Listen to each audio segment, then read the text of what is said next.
our next question is, how was the transition from living in two different cities to living in the same household? Really wasn't no transition for me. It's transitioned. It wasn't hard for us. I know a lot of people say like it's a lot different when you're living with somebody after marriage, but I'm like, we were not only in different households, we were in two different cities, and it was just kind of seamless for us. I know that's not realistic, but that's why I say we so different. It was. Well, we spent a lot of time getting to know each other, knowing each other's families, preparing each other for certain things. I think that's the best thing. Don't put your spouse in a situation and they don't know what's gonna happen. I think we did a lot of doing that. I always prepared her for whatever my family had to throw at her, my child, and so our transition together wasn't hard at all. Matter of fact, it was easy. How was being a stepmom, and what challenges have you faced, if any, with that? I like being a stepmom. I guess I got the easiest role of being a stepmom because she doesn't live in the same city as us, and then she's older.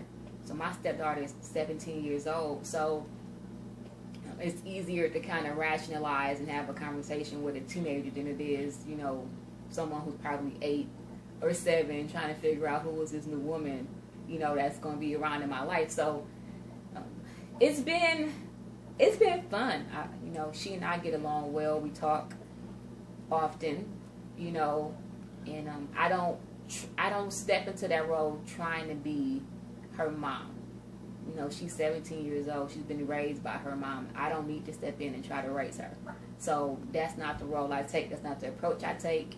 I just kind of look at myself as, somewhat of the auntie who just stepped into the picture. And so I just kind of approach it that way without being, like, overbearing. Like, you want to talk? I'm here.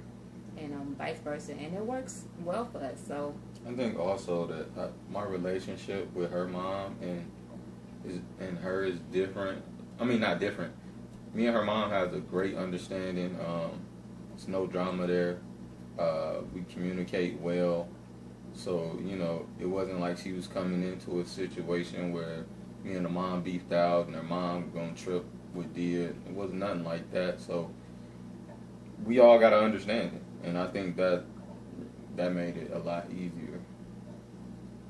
And then my stepdaughter would say, she was just like, as long as my dad happy, I'm okay. That's what she told me when one of her friends was like, man, you really like your stepmama? She was like, yeah. She's like, as long as my dad is happy, I'm good. So she's a sweet girl. How did you know after being in a relationship that marriage was a good next step? I think for us, we went through a few transitions. We met each other, and eventually we got together. And during the whole process, we were like really straightforward with each other about everything, and we always had a great friendship. And then we broke up, and we was apart for a long time, but we dated. We talked. And so it was a process for us, and everybody's not going to go through that same process. Hopefully they won't. It wasn't bad, but it wasn't good either. I think we had to grow up. Like she said, it was more of the season thing. But I knew that I had to make her an honest woman. I mean, if I consider myself a man of God, and I knew she was I knew she was a woman of God, I think it was just only right, and then, I felt like we was always good for each other. It's kind of hard to say that it was a good next step, because I think the first time we got together, both of our mindsets were, I didn't take relationships lightly. After my last one had ended, I was like, the next person I'm with, actually in a relationship with, like, you have to be somebody I actually see myself marrying. So if I don't look at you that way, I just won't be in a relationship with you. Like, we can just date and hang out, but there's no point in the commitment if I don't see you as somebody I can be with long term. So, I entered the relationship with that, mindset, and that was conversations he and I used to have too when we were talking about being together the first time around. But that second time we got together, you knew marriage was the next step, because it was just, everything else was just kind of stagnant. It wasn't really going anywhere. There's only so much that you're going to do as a single couple, and we had been best friends for years. You know the person after 7-8 years, and it was just about us just making a decision, like, are we gonna do this, or or move on. I just kind of how, in my mind, that's how it was. So I think he made a change really quick, and just to watch him just kind of transition over and watch him mature into a different kind of man definitely let me know that we can do this and we're ready. And it just helped me realize there was some stuff that I had just kind of grew into in my own way, and let's do it. So our next question is, how do you handle disagreements, if any occur, without making it a big issue? This may sound funny, but we disagree often.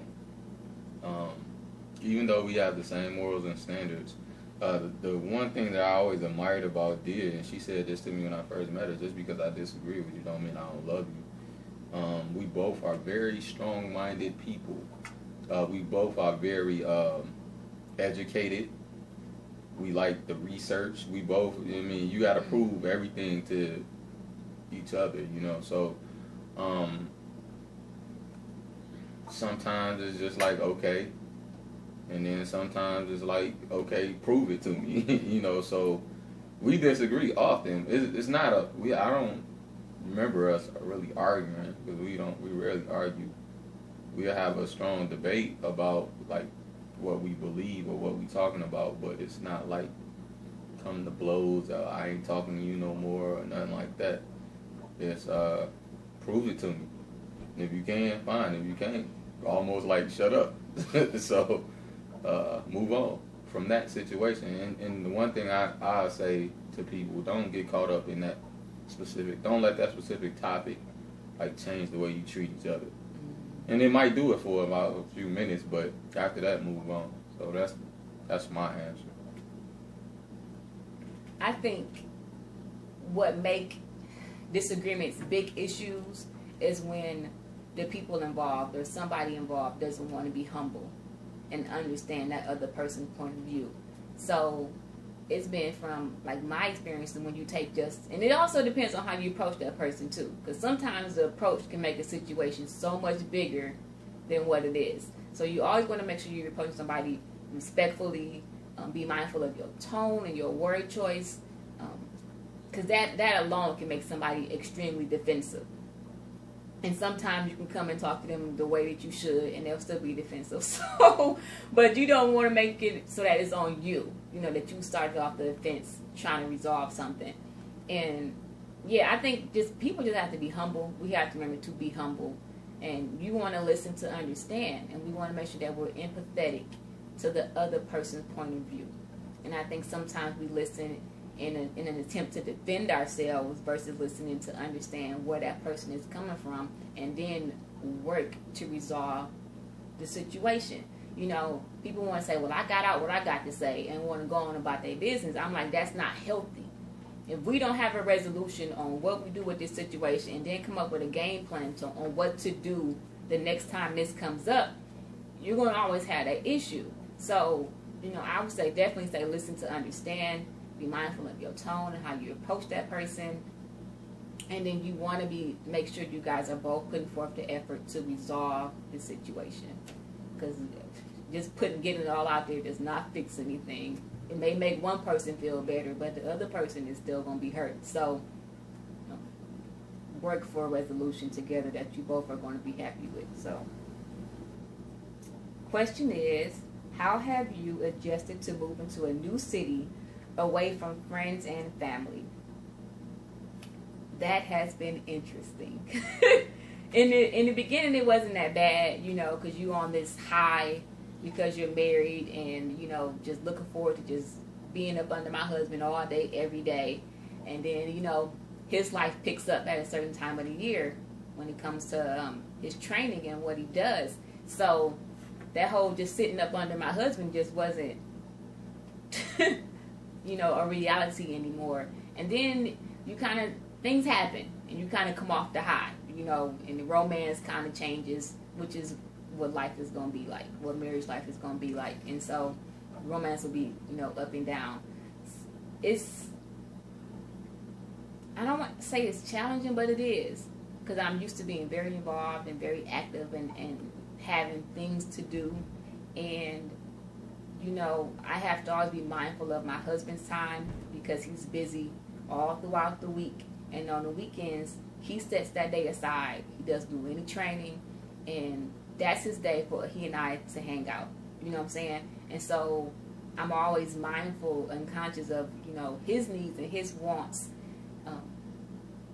which would normally be a time that I would probably be out exploring, you know, trying to figure out what I'm into in the city, trying to, you know, get connected in some kind of different groups or whatever.